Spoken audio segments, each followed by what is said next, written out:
अगर किसी कपल की लेट शादी होती है, मान लीजिए कि महिला की एज 30 से ज़्यादा है और पुरुष की एज भी 30 से ज़्यादा है, तो ऐसे में उनको शादी के बाद करीब 6 महीने तक नेचुरली ट्राई करना चाहिए कंसीव करने के लिए। और अगर 6 महीने में कंसीव नहीं होता है तो उनको डॉक्टर के पास जाना चाहिए, ज़्यादा इंतज़ार नहीं करना चाहिए। वहीं अगर महिला की एज 30 से कम है, पुरुष की एज भी 30 से कम है, तो ऐसी कंडीशन में वो 1 साल तक नेचुरली ट्राई करें। और इस 1 साल में अगर कंसीव नहीं होता है तो उनको भी डॉक्टर के पास जाना चाहिए, इससे ज़्यादा इंतज़ार नहीं करना चाहिए। लेकिन बहुत सारे कपल्स ऐसे हैं जो कि डॉक्टर के पास नहीं जा पाते हैं, बहुत सारी प्रॉब्लम्स है, चाहे बजट की प्रॉब्लम है, टाइम के प्रॉब्लम है, या आसपास में कोई डॉक्टर नहीं है, कुछ ऐसी कंडीशंस भी हो जाती हैं। तो उनके लिए आज के इस वीडियो में 4 ऐसी खास टिप्स देने वाला हूँ जिनसे कि वो खुद से घर बैठे अपना ट्रीटमेंट कर सकते हैं और नेचुरली कंसीव कर सकते हैं। तो अगर आप भी ट्राई कर रहे हैं और आप चाहते हैं कि आपको जल्द से जल्द रिजल्ट मिले तो इस वीडियो को पूरा अंत तक देखें, एक एक पॉइंट को समझें और उसको फॉलो करें। वीडियो को शेयर भी करते हैं क्योंकि आपके जैसे और भी लाखों लोग हैं, उन तक ये वीडियो पहुँचेगा तो उनकी भी हेल्प हो जाएगी। शेयर करने में कोई पैसे नहीं लगते, ये बिल्कुल फ्री होता है।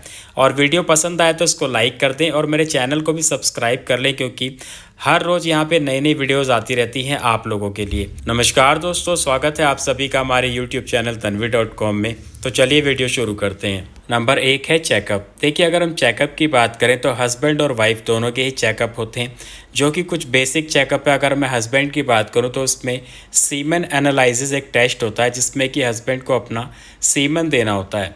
अब इसमें उसके पूरे चेकअप हो जाते हैं कि सीमन में काउंट कितना आ रहा है और उसकी मोर्टेलिटी कितनी है और साथ ही साथ उसकी क्वालिटी क्या है, ये सारी चीज़ें उसमें चेक हो जाएंगी और इससे पता चल जाएगा कि हस्बैंड में कोई कमी तो नहीं है। दूसरी बात आती है महिला की।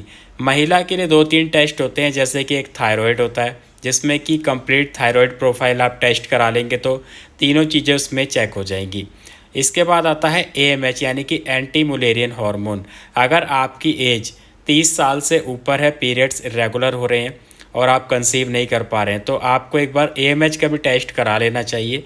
और नॉर्मली AMH की जो वैल्यू है मिनिमम 2 से लेके 5 के बीच में होनी चाहिए और अगर 5 से ज़्यादा आ रही है तो भी ठीक नहीं है, PCOD की कंडीशन है। और अगर 2 से कम आ रही है तो ये प्री मीनोपॉज की कंडीशन है। दोनों ही कंडीशन ठीक नहीं है, 2 से 5 के बीच में आ रहा है तो नॉर्मल है। और इसके अलावा एक टेस्ट आप CBC का ज़रूर कराएं, यानी कि कंप्लीट ब्लड काउंट। अब इसमें एक तो आपका हीमोग्लोबिन पता चल जाएगा, कुछ और चीज़ें होती हैं जैसे कि RBC, WBC, ये सारी चीज़ें चेक हो जाएंगी और इससे भी पता चल जाएगा। क्योंकि कई बार क्या होता है कि आपकी बॉडी में हीमोग्लोबिन कम होता है, इसकी वजह से पीरियड्स जो है आपके इरेगुलर हो जाते हैं और जब पीरियड्स इरेगुलर हो जाएंगे तो कंसीव आपको नहीं हो पाएगा क्योंकि आपका ओवुलेशन भी इरेगुलर हो जाता है। तो ये जो 3 टेस्ट हैं, थायराइड, AMH और CBC, ये महिला को तो कराने ही पड़ेंगे। और हस्बैंड के लिए सीमन एनालिसिस, ये 4 टेस्ट आप करा लें। और अगर आपके पास कोई डॉक्टर हैं उनसे कंसल्ट करके कराते हैं तो भी ठीक है।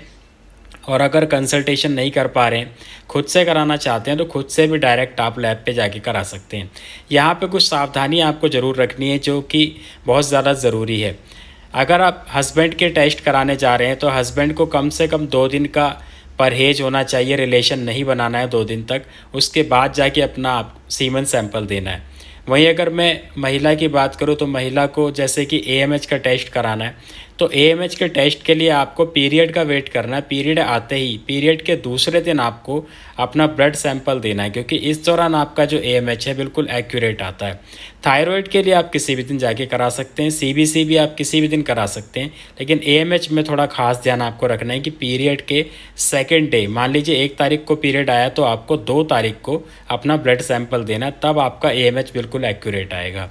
नंबर 2 है सप्लीमेंट। देखिए, कुछ ऐसे सप्लीमेंट्स होते हैं जिनको कि अगर आप बेबी प्लानिंग कर रहे हैं तो हस्बैंड और वाइफ दोनों ही कम से कम 3 से 4 महीने पहले ही लेना शुरू कर दें, जैसे कि फॉलिक एसिड और कैल्शियम। देखिए, फॉलिक एसिड की अगर मैं बात करूं तो अधिकतर आपने सुना होगा कि महिलाएं लेती हैं, नहीं ऐसा बिल्कुल नहीं है। और हस्बैंड और वाइफ दोनों ही फॉलिक एसिड को लेंगे तो ज़्यादा अच्छा रहेगा क्योंकि फॉलिक एसिड फीमेल्स के अंदर उनकी एग की क्वालिटी को इम्प्रूव करता है, जो कि बहुत ज़्यादा ज़रूरी है बेबी कंसीव करने के लिए। इतना ही नहीं, अगर एग में कोई कमी आ जाती है, आपके DNA में कोई कमी आ जाती है तो होने वाले बच्चे में डिफेक्ट होता है, अक्सर आपने देखा होगा, तो वो इसी कारण से होता है। फॉलिक एसिड आपको ज़रूर लेना है। वहीं पुरुषों की अगर मैं बात करूँ तो ये पुरुषों में भी स्पर्म की क्वालिटी को इम्प्रूव करता है, काउंट को इम्प्रूव करता है और उनके डीएनए को रिपेयर करता है। तो दोनों को ही फॉलिक एसिड लेना चाहिए। 5 mg की टैबलेट आती है और फॉलवाइट के नाम से या फिर फॉलिटाइज के नाम से बहुत सारी अलग अलग कंपनी की आती है। कोई सी भी फॉलिक एसिड की टैबलेट आप लोग दोनों ही एक एक टैबलेट रोज़ाना ले सकते हैं। इससे किसी तरह का कोई साइड इफ़ेक्ट भी नहीं है। नंबर 3 है वर्कआउट। देखिए, वर्कआउट दोनों के लिए बहुत ज़्यादा ज़रूरी है। सिर्फ अगर आप वर्कआउट को ही अपने डेली रूटीन में ऐड कर लेते हैं तो यकीन मानिए आपकी बहुत सारी समस्याएं वर्कआउट से ही ठीक हो जाएंगी। महिलाओं की अगर मैं बात करूं तो आपका इरेगुलर पीरियड्स, बढ़ता हुआ वजन, पीसीओडी, पीसीओएस, थायराइड, इसके अलावा और भी बहुत सारी ऐसी कंडीशंस है जिसमें आपको पहले महीने से ही वर्कआउट करने की वजह से फ़ायदा दिखना शुरू हो जाएगा। मेल की अगर मैं बात करूं तो मेल की भी ओवरऑल हेल्थ पे इसके बेनिफिट्स दिखते हैं। खास तौर पे इनफर्टिलिटी की अगर हम बात करें तो स्पर्म काउंट, स्पर्म की मोर्टेलिटी और लिबिडो, जो कि बहुत ज़्यादा आजकल कम देखा जा रहा है पुरुषों के अंदर, ये सभी काफ़ी तेज़ी से इंक्रीज़ होते हैं। तो दोनों को वर्कआउट करना है और कोशिश करें कि एक साथ वर्कआउट करें, जिससे कि क्या होगा, एक दूसरे के साथ आप ज़्यादा टाइम बिता पाएंगे। तो इससे आप लोगों का रिलेशन भी और ज़्यादा अच्छा होगा, क्योंकि बहुत सारे कपल्स में ऐसा देखा जाता है कि आपस में एक दूसरे से बनती नहीं है, एक दूसरे को पसंद नहीं करते हैं या फिर एक दूसरे को टाइम नहीं दे पाते हैं, जिनसे कि आपसी मन मुटाव रहता है और इस कारण से भी रिलेशन अच्छा नहीं होता है और बेबी प्लानिंग नहीं हो पाती है। तो अगर आप साथ साथ ज़्यादा टाइम एक दूसरे को देंगे तो एक दूसरे से आपकी बॉन्डिंग अच्छी होगी और इससे भी काफ़ी अच्छे रिजल्ट मिलेंगे। नंबर 4 है बेडरूम। देखिए, क्या होता है कि जब हम एक लंबे समय से एक ही जगह रह रहे होते हैं तो कई बार ऐसा होता है कि वहाँ पे जो भी हमने समय बिताया है या जो भी हमारे साथ घटनाएं घटी हैं वही रह रहे के बार बार हमारे दिमाग में घूमती रहती है। पूरे दिन हम उसको सोचते रहते हैं, इससे हमारा स्ट्रेस बढ़ता है और बहुत ज़्यादा नेगेटिविटी भी आ जाती है। तो ये भी एक बहुत बड़ा कारण है कि कई बार क्या होता है, सब कुछ आपका ठीक है, सारी रिपोर्ट्स नॉर्मल है और आप एक ही जगह सालों साल से रह रहे हैं लेकिन आपको रिजल्ट नहीं मिल रहा है। अगर आप बेडरूम को चेंज करते हैं तो इससे भी काफ़ी ज़्यादा आपको बेनिफिट मिलेंगे। एग्जाम्पल के तौर पे अगर हम किसी भी आम इंसान की बात करें तो होता क्या है कि सालों साल हम लोग मेहनत करते हैं, कमाते हैं, लेकिन जब बहुत ज़्यादा परेशान हो जाते हैं तो हम सोचते हैं यार चल कहीं बाहर चलते हैं, घूम के आते हैं। क्योंकि जब हम दूसरी जगह जाते हैं, घूमने फिरने जाते हैं, तो वहाँ पे हम काफ़ी ज़्यादा रिलैक्स फील करते हैं। क्योंकि जब हम नई जगह जाते हैं तो वहाँ पे हमारे घर की, हमारे काम की जो टेंशन है वो हमारे साथ नहीं होती है। वहाँ पे सब कुछ नया होता है तो हम काफ़ी ज़्यादा फ्रेश फील करते हैं। इसी तरीके से जैसे नई नई शादी होती है तो बहुत से लोग हनीमून पे चले जाते हैं। उसका मतलब यही है कि वो दूसरी जगह निकल जाते हैं जहाँ पे किसी तरह की कोई डिस्टर्बेंस ना हो, कोई टेंशन ना हो और वो फ्रेश माइंड में वहाँ पे अपनी लाइफ को एंजॉय कर सकें। और इससे क्या होता है कि जल्द से जल्द चांसेस रहते हैं उनको प्रेगनेंसी के।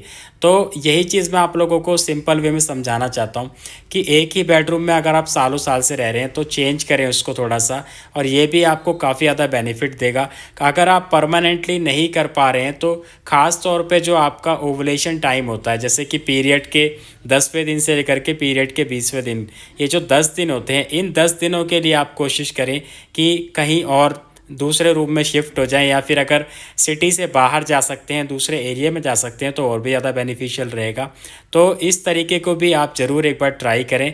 और बहुत सारे सब्सक्राइबर्स को मैंने ये चीज़ बताई थी, उनको काफ़ी ज़्यादा अच्छे रिजल्ट मिले हैं, तो इसलिए मैं आपके साथ भी इसको शेयर कर रहा हूँ। अगर आप लोग इसको फॉलो करेंगे तो यकीन मानिए आपको भी इसका रिजल्ट ज़रूर मिलेगा। तो दोस्तों, आज के वीडियो में मैंने आप लोगों के साथ में जो 4 टिप्स शेयर किए हैं, उम्मीद है आप लोगों को समझ में आई होंगी। वीडियो अच्छा लगा है तो उसको लाइक कर दें। इसके अलावा कोई और जानकारी चाहते हैं तो कमेंट में ज़रूर लिखें। आप मुझसे पर्सनली कंसल्टेशन भी कर सकते हैं इंस्टाग्राम पे, जिसके लिए इंस्टाग्राम का लिंक आपको कमेंट बॉक्स में मिल जाएगा। वहाँ पे जाकर के आप मुझे इंस्टाग्राम पे फॉलो कर लें। इसके अलावा मैं लाइव सेशन भी करता रहता हूँ। तो आज के वीडियो में इतना ही, मिलते हैं अगले वीडियो में। धन्यवाद।